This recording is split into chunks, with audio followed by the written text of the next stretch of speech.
Grâce à son habileté elfique et à ses deux compagnons à plumes, Siegfried pouvait pénétrer dans à peu près n'importe quelle place humaine sans être vu.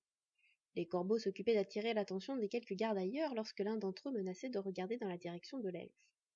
Celui-ci s'occupait d'escalader le mur du donjon, aussi lestement que s'il était un écureuil. Les pierres mal ajustées les unes aux autres lui donnaient bien plus de prise que nécessaire. Il devait juste prendre garde à ne pas glisser sur le givre qui les recouvrait. Il parvint rapidement à une fenêtre. S'étant assuré que personne ne se trouvait dans la pièce, il l'inspecta. Il s'agissait visiblement d'une chambre à coucher, mais il n'y avait aucun dormeur ou dormeuse dans le lit. Siegfried se demanda s'il ferait mieux d'entrer dans le donjon par cette pièce vide, ou aller tout en haut pour redescendre par l'intérieur tout en le visitant. Il jeta un coup d'œil dans la cour. Les rares noctambules ne pensaient pas à lever la tête, et si d'aventure ils le faisaient, les frères Corvidés se chargeraient de détourner leur attention. Alors qu'à l'intérieur, il lui serait plus difficile d'éviter d'éventuelles rencontres. L'elfe décida donc de continuer par l'extérieur. Après tout, il avait encore quelques minutes d'escalade devant lui avant de commencer à ressentir la moindre fatigue. Alors qu'il reprenait son ascension, il eut une pensée fugace pour Borde. Bien que Fen lui assurait qu'elle s'occuperait de le sortir de son mauvais pas, il ne parvenait pas à arrêter de s'inquiéter. Son demi-humain de petit frère risquait beaucoup plus dans cette mission. Il perdait de son précieux et court temps de vie, il craignait plus le froid, se fatiguait plus rapidement et avait des réflexes moins aiguisés, ce qui faisait beaucoup de raisons de s'inquiéter pour lui. Et cela, c'était sans compter que son ami la louve avait accepté que les deux gamines renardes les suivent. Il avait du mal à comprendre ce choix. Ces vannes étaient très jeunes, suffisamment pour compromettre leur quête en plus de se mettre elles-mêmes en péril. Siegfried ne put s'empêcher de laisser échapper un souffle ennuyé. Pourquoi n'aurait-il pas pu retrouver le cœur d'Ule seulement Fen et lui? Son pied dérapa sur une pierre gelée, manquant de le faire chuter. Dès lors, il s'efforça de repousser ses inquiétudes à propos de son frère et des deux fillettes pour se concentrer plus sur son escalade. L'elfe continua de grimper de pierre en pierre, profitant de la moindre aspérité pour assurer ses prises. Il progressa ainsi rapidement jusqu'à une fenêtre située presque au sommet du donjon. Il jeta un coup d'œil dans la salle et constata que celle-ci aussi était vide. Cette fois-ci, il ne s'agissait pas d'une chambre à coucher, mais d'une petite étude. Cela lui sembla parfait. S'emparant de fins outils et prenant fermement appui sur la margelle, il s'employa à ouvrir les battants de la fenêtre, ce qui lui prit moins de temps qu'il n'en faut pour le dire. Siegfried bondit légèrement à l'intérieur du donjon et tendit l'oreille. Il ne perçut que le silence. Personne ne paraissait avoir été dérangé par son intrusion. Rasséréné, l'elfe fit une rapide inspection de l'endroit. Malheureusement, rien ne prouvait que cette étude était utilisée par la Reine des Neiges. Tout ce que contenait la pièce était beaucoup trop neutre pour se prononcer. Il se pouvait tout à fait qu'il s'agisse d'un bureau d'un érudit attaché au château. Et bien sûr, aucune trace qui pourrait indiquer l'endroit où avait été entreposé le cœur d'Ule. Il exhala un souffle presque imperceptible. Le plus long allait commencer. La fouille du bâtiment à la recherche du précieux organe qu'il avait arraché au chasseur. Il se demanda brièvement si le corps de celui-ci se tenait toujours étendu sur le sol de sa forêt d'ifs dépouillée. Sur ces considérations, il tendit l'oreille en direction de la porte de l'étude. Encore une fois, l'elfe ne perçut que le silence. Il tourna alors discrètement la poignée et s'aventura dans le couloir. Personne n'en vit. Siegfried tenta de faire l'inventaire de la quantité de pièces qu'il allait devoir fouiller. Le donjon n'était malheureusement pas construit de manière fonctionnelle, et il ne put pas établir d'estimation. Il avait tout le reste de la nuit pour continuer ses recherches à peu près tranquillement. D'autant que s'il devait en croire les informations de Loki, la dame de ces lieux s'était absentée en emmenant avec elle la plus grande partie de sa maisonnée. Tout en ayant ses réflexions dans un coin de son esprit, son corps s'occupait d'ouvrir les portes en se déplaçant le plus silencieusement possible. Un bruit l'alerta. Il retourna immédiatement dans la salle qu'il venait de quitter et ferma la porte, mais pas complètement. Il la laissa juste suffisamment entrebâillée pour surveiller l'extérieur. Pendant un long moment, l'elfe ne perçut plus rien de suspect. Il commençait à douter d'avoir entendu quoi que ce soit, lorsque quelque chose bougea à la périphérie de son angle de vision restreint. Il s'agissait d'un chat. Un grand félin à poils longs, moucheté de noir, de gris et de blanc. Siegfried patienta encore un instant afin d'être certain que le chat était seul, tandis que l'animal s'approchait curieusement de la porte derrière laquelle se tenait l'elfe, en remuant ses oreilles surmontées de légers pinceaux noirs. Lorsqu'il fut certain que l'animal se promenait tout seul, il s'aventura de nouveau à l'extérieur de la pièce où il se dissimulait. Le félin lui adressa un regard offusqué, comme s'il accusait Siegfried de se trouver à un endroit où il ne s'attendait pas à trouver âme qui vive. L'elfe lui rendit son regard, planta ses yeux violets dans ceux verts du chat. Ce dernier, inquiet par cette attitude, passa son chemin en se drapant dans sa dignité, la queue touffue bien haute. Une fois que le petit perturbateur poilu eut disparu dans les escaliers, Siegfried recommença à inspecter tous les recoins de l'étage. Aucune des salles dans lesquelles il pénétra n'offrait un quelconque intérêt. Une fois qu'il eut tout minutieusement visité, il descendit d'un étage. Inlassablement, il continua de visiter toutes les pièces de ce niveau à pas de velours. Il en était à se dire qu'il aurait peut-être dû commencer par le rez-de-chaussée lorsqu'il déboucha sur une salle immense. Elle était encombrée de moultes objets, tellement divers que l'elfe supposa qu'il s'agissait de trophées que la Reine des Neiges avait dû accumuler durant ses conquêtes. Au centre, trônait un guéridon de pierre sculpté de runes et baigné d'un rayon de lune. L'atmosphère de la pièce était plus froide que le reste du donjon. En s'approchant, Siegfried constata que le guéridon était recouvert d'une pellicule de givre qui s'étendait sur le sol en dessinant un immense flocon de neige. Sa bouche se tordit en un rictus de déception. Il subodorait que le cœur d'Ule devait initialement siéger sur ce guéridon de pierre. Pourquoi ne se trouvait-il pas là? Loki les avait pourtant assurés que la conquérante des mondes se séparait parfois de la source de son pouvoir, puisqu'en tant que mortelle, elle ne pouvait pas supporter autant de puissance en permanence sans se détruire. Svartemurk avait vu le cortège de la Reine des Neiges quitter ce château, et étant donné le temps où elle avait été exposée au cœur d'Ule, il leur avait paru évident qu'elle s'était éloignée de lui. D'autant que les alentours du castel étaient toujours gelés, comme si le cœur se trouvait toujours sur place. L'elfe s'étira le cou d'un côté et de l'autre, tandis qu'il réfléchissait. Il se pouvait que pendant l'absence de la maîtresse des lieux, sa source de puissance ait été enfermée dans un endroit plus sécurisé. Siegfried leva les yeux au ciel. Les humains aimaient bien dissimuler leurs biens les plus précieux en hauteur ou sous terre. Comme il avait déjà visité les hauteurs, il se dit amèrement qu'il aurait certainement moins perdu de temps en commençant par les sous-sols. Il ne se faisait cependant pas d'illusions. Les monuments de ce genre recelaient toujours des pièces ou des passages secrets, et il lui faudrait certainement fouiller le château en profondeur et ausculter les murs. L'elfe fut interrompu dans son apitoiement par un léger bruit derrière lui. Il tourna brusquement la tête. Ce n'était que le chat qu'il avait rencontré auparavant, qui s'était faufilé par l'entrebâillement de la porte, et flairait des objets un peu partout dans la pièce, en s'arrêtant parfois pour le considérer d'un air dédaigneux ou perplexe. L'elfe se tourna de nouveau en direction du guéridon baigné de lumière lunaire, et relâcha son souffle. Est-ce que Fen avait au moins trouvé un moyen de secourir son imbécile de petit frère pendant ce temps-là? Est-ce que les deux renardes s'étaient fourrées dans un nouveau pétrin dont il faudrait les sortir elles aussi? Combien de temps cela allait-il lui prendre de mettre la main sur le cœur d'Ule? Si c'est la source que vous cherchez, elle n'est pas ici. La voix féminine le fit sursauter. Il fit volte-face pour se retrouver face à une jeune femme légèrement vêtue de blanc, malgré la fraîcheur de la nuit, qui se tenait dans l'encadrement de la porte. Elle le considérait gravement, mais sans paraître inquiète. Siegfried se rembrunit encore. Il ne l'avait pas entendu arriver. Il se morigina de ne pas s'être assez tenu sur ses gardes. La jeune femme s'approcha doucement de lui. Elle était pieds nus sur la pierre gelée, mais paraissait ne pas s'en émouvoir. L'elfe remarqua également qu'elle avait les lèvres bleues de froid et que son teint était d'une pâleur mortelle. Seule sa chevelure marquait un semblant de couleur blonde, mais il paraissait durci par le gel. De fait, si elle n'était pas en train de se déplacer, il l'aurait facilement prise pour un cadavre gelé. Il pencha légèrement la tête en l'étudiant plus attentivement. Peut-être l'était-elle, morte. S'agissait-il d'un fantôme? Cela le perturberait moins de s'être laissé surprendre si elle était un fantôme. Elle s'approcha de lui jusqu'à le frôler. Tout son être dégageait une aura froide. Elle leva la main jusqu'à la joue de Siegfried, qu'elle effleura d'une tendre caresse, aussi légère qu'une plume, mais aussi glaciale qu'une bise du cœur de l'hiver. Tellement de chaleur, souffla-t-elle sur une note mélancolique. Le chat vint se frotter aux jambes de la jeune femme en ronronnant. Celle-ci lui adressa un sourire affectueux teinté de tristesse. C'est lui qui m'a indiqué que vous étiez là, reprit-elle à l'adresse de l'elfe qui n'avait toujours pas bougé, ni émis le moindre son. Il vous a dit que j'étais là? Répéta Siegfried d'un air perplexe. Oui. Enfin, il ne me l'a pas dit littéralement, précisa-t-elle avec un petit rire sec. Elle se pencha vers le félin et le prit dans ses bras. Je le suivais, et il est entré ici. Il se nomme Yule.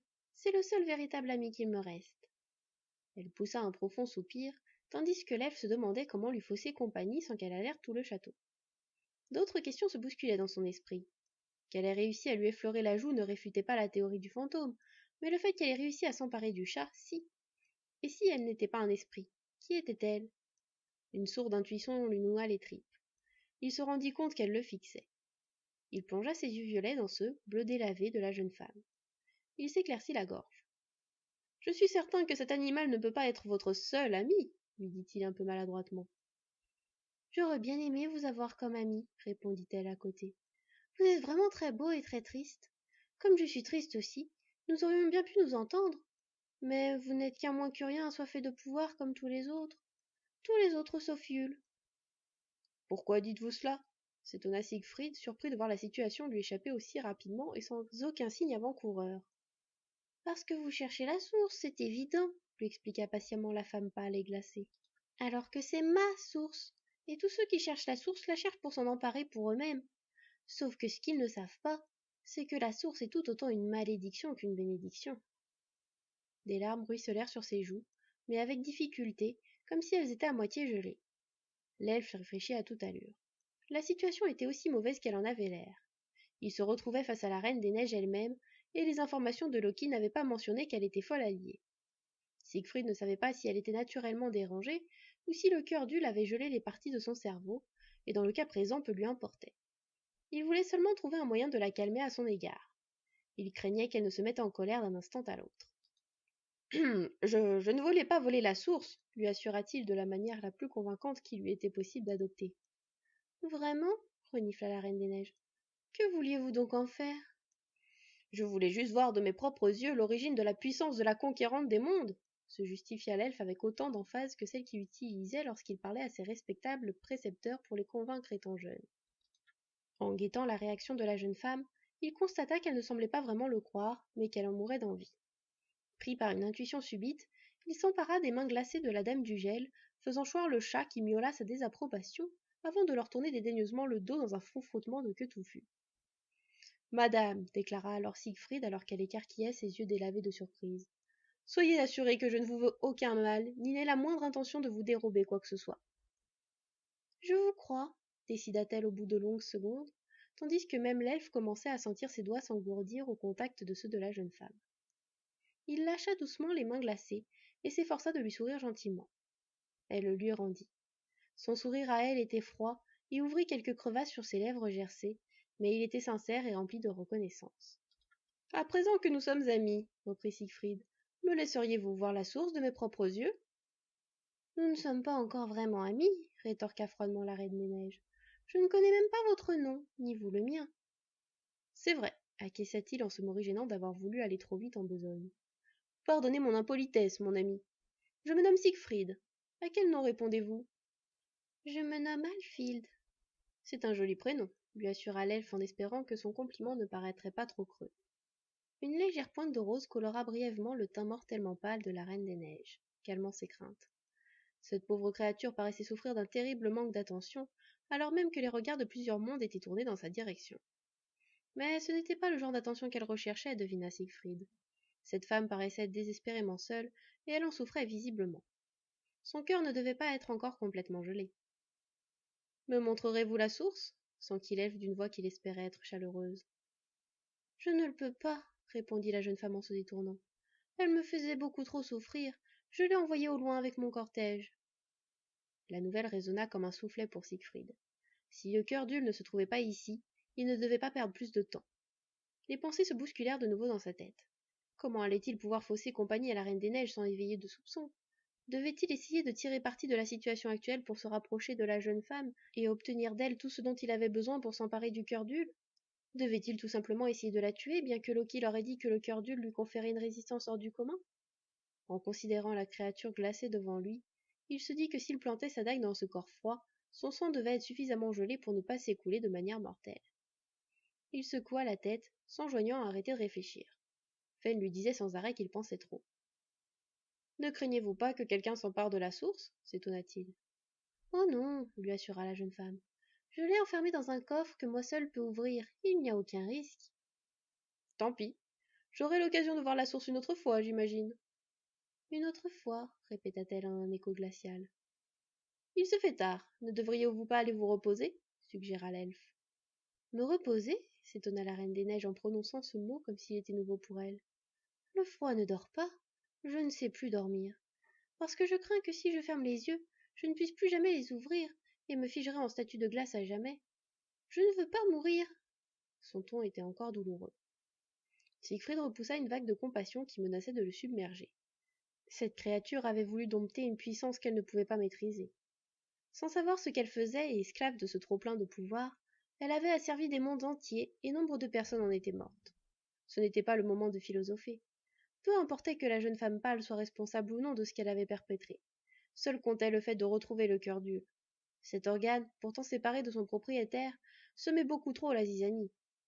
L'elfe força son esprit à se fixer sur ce seul objectif. Il devait retrouver ses compagnons et chasser le cortège de la Reine des Neiges, et ce, le plus rapidement possible. Il inspira profondément et afficha un sourire. « Je vais devoir m'éclipser, Alfield, lui dit-il. « Oh, déjà ?» Elle paraissait déçue. « J'espérais que vous resteriez un peu plus longtemps. »« Malheureusement, il faut que je retrouve mon frère au plus vite, » expliqua Siegfried. « Il s'est attiré des ennuis, alors je dois aller lui prêter main forte. »« Votre frère a des ennuis ? Voulez-vous que j'envoie mes armées pour le soutenir ?»« Non, non, non, » refusa rapidement l'elfe qui craignait les réactions apparemment excessives de la Reine des Neiges. « Ce ne sont pas les genres d'ennuis qui nécessitent une armée. Ce sont les genres d'ennuis que s'attire un petit frère un peu trop étourdi. »« Je crois que j'ai eu un frère un jour, » murmura la jeune femme. « Mais j'ai du mal à me souvenir. » Sa voix se morcela, et elle parut s'enfermer dans ses pensées en fixant le vide d'un air absent. Siegfried en profita pour la contourner discrètement et sortit de la pièce sans que la Reine des Neiges ne semble s'en apercevoir. Il courut jusqu'à une salle qu'il avait précédemment visitée, s'enferma dedans et ouvrit une fenêtre pour s'enfuir. Il était tellement pressé de descendre qu'il glissa plusieurs fois, risquant de lâcher prise. Tantôt descendant, tantôt glissant, l'elfe parvint rapidement au pied du donjon. Il se dissimula rapidement dans les ombres et se faufila en direction de l'écurie derrière laquelle ils avaient creusé un tunnel. Il manqua de trébucher sur Borde. Sans prendre le temps de s'en émouvoir ou de le rudoyer, il lança. « Fen, nous nous sommes trompés. La Reine des Neiges est ici. C'est le cœur d'Ul qui est parti avec son cortège. » « Nous savons que la Reine des Neiges est restée au château, » répondit la louve à forme humaine en chuchotant. « Svart et Murk viennent de nous en informer. »« Partons rattraper le convoi, » continua l'elfe. « Mais Skad est encore ici, » siffla Sylveig. « Elle devait retrouver les armes qui ont été confisquées à Borde. Nous ne pouvons pas partir sans elle. » Le demi-elfe acquiesça à ce propos, mais sans mot dire. Siegfried prit quelques instants pour tous les considérer pensivement. Ils le fixaient tous d'un air interrogateur, de petits nuages de brume s'échappant de leur bouche au rythme de leur respiration. Il ferma ensuite les paupières pendant 2 secondes et expira doucement alors qu'il prenait une décision. « Très bien, déclara-t-il enfin. Partez en avant pour pister les traces du cortège de la Reine des Neiges, sinon nous risquons de le perdre. Je m'occupe de retrouver Skad. Svart et Murk, partez avec Fen, je ne serai pas long. »« Comment nous retrouveras-tu » s'inquiéta Borde. « De la même manière que je t'ai retrouvé dans la forêt d'Ifdul, grâce à nos anneaux. C'est pour cela que vous devez vous dépêcher de retrouver le cortège. » Sans attendre de réponse, l'elfe repartit en direction du donjon, aussi silencieux que les ombres dans lesquelles il se fondait avec aisance. La jumelle renard devait se trouver non loin des cachots. Il devait certainement y avoir une pièce où étaient entreposés les biens des prisonniers. À moins que les geôliers ne les dépouillent sans considération pour leur propre profit. Si tel était le cas, ils devraient retrouver le voleur. Il était hors de question qu'il laisse l'héritage de Dame Doéline entre les mains d'un maraud. Et au passage, il en profiterait pour récupérer l'épée. Dans le meilleur des cas, Skad aurait déjà récupéré les armes de Borde et elle se tairait dans un coin, bloquée par la présence d'habitants du château. Puisqu'il estimait qu'elle devait être quelque part dans les sous-sols, Siegfried entra directement dans le donjon à l'endroit où il présumait que se trouvait l'entrée des geôles.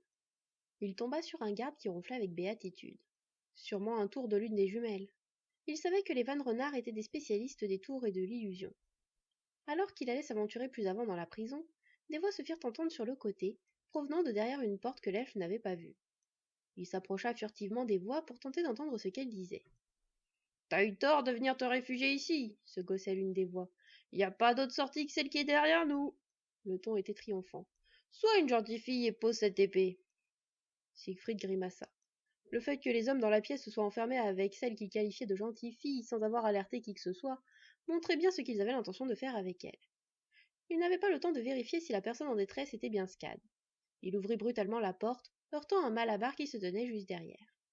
Déséquilibré et surpris, l'homme laissa tomber son arbalète qu'il pointait sur un coin de la pièce. L'elfe ne le laissa pas reprendre ses esprits et lui adressa un grand coup de pommeau de sa dague. L'homme, tout costaud qu'il était, s'effondra, assommé. Siegfried balaya la pièce du regard en une fraction de seconde. La petite vanne se trouvait sous forme humanoïde, recroquevillée dans un coin où elle montrait les dents à un type patibulaire. Ce dernier s'était retourné en direction de l'elfe qui venait de faire éruption. « Qu'est-ce que... » commença l'homme. Skad ne le laissa pas finir sa phrase. Laissant tomber les armes de Borde, elle bondit sur lui en se métamorphosant en renarde et l'attrapa à la gorge. Le geôlier n'eut pas le temps d'émettre le moindre cri. Sa gorge produisit un gargouillis de mauvais augure et, de fait, 2 battements de cœur plus tard, il rendait l'âme. Lâche-le, Scad, enjoignit Siegfried d'un ton doux, en constatant que la jeune vanne était agitée de tremblements. Il est mort, il ne te fera pas de mal, tu peux le lâcher. Elle obéit et laissa tomber le corps inerte. L'elfe s'approcha d'elle tandis qu'elle reprenait sa forme de 2 pattes et se laissait choir à genoux. Il s'accroupit à côté d'elle et entreprit de nettoyer la bouche de la jeune fille du sang de l'homme qui la maculait.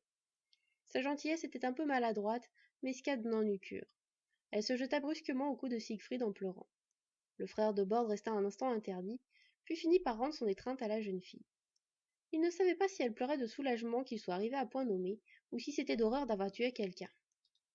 La renarde avait déjà mordu. Elle avait même déjà sérieusement blessé Bord lorsqu'il s'était retrouvé devant Hull alors qu'elle n'était qu'un tout petit renardeau à ce moment-là. Tout en caressant maladroitement la chevelure flamboyante entre les 2 oreilles veloutées de Scad, l'elfe murmura. « Je vous avais pourtant tous prévenu que ce ne serait pas une partie de plaisir. »« J'ai déjà chassé et tué, » chuchota la renarde à forme humanoïde entre 2 sanglots. « Mais ce n'est pas la même chose. »« Non, en effet, » confirma Siegfried. « Lève-toi maintenant, et récupérons les armes de Bord. Nous devons partir le plus vite possible. » Scad hocha la tête et sécha rapidement ses larmes. Elle quitta les bras de l'elfe pour s'emparer de nouveau de l'épée et du couteau qu'elle avait laissé choir en attaquant l'homme qui la menaçait. Ils quittèrent ensuite rapidement les lieux. Ils se déplacèrent en catimini jusqu'à un tas de fumée qui masquait l'entrée du tunnel. Lorsqu'ils émergèrent de l'autre côté, Siegfried prit une grande inspiration. Il ordonna à l'anneau que lui avait légué sa mère de lui indiquer la direction de son anneau frère. En regardant dans la direction qu'avait prise le groupe dirigé par la louve, il constata que malgré ses yeux perçants, il ne les distinguait pas.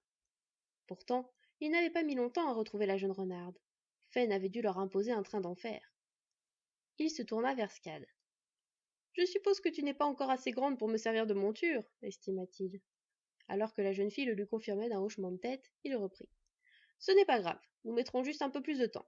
Donne-moi les lames. » Elle obéit sans tergiverser. L'elfe fixa l'épée dans son dos et le couteau à sa ceinture. « Es-tu prête ? Nous allons devoir rattraper Fen, et ce ne sera pas facile car je ne la vois déjà plus. » La petite vanne aux yeux bleus acquiesça sagement. « Suis-moi dans ce cas, » lui enjoignit-il alors en se mettant à courir dans la direction indiquée par l'anneau. Scad prit sa forme de renarde et lui emboîta le pas.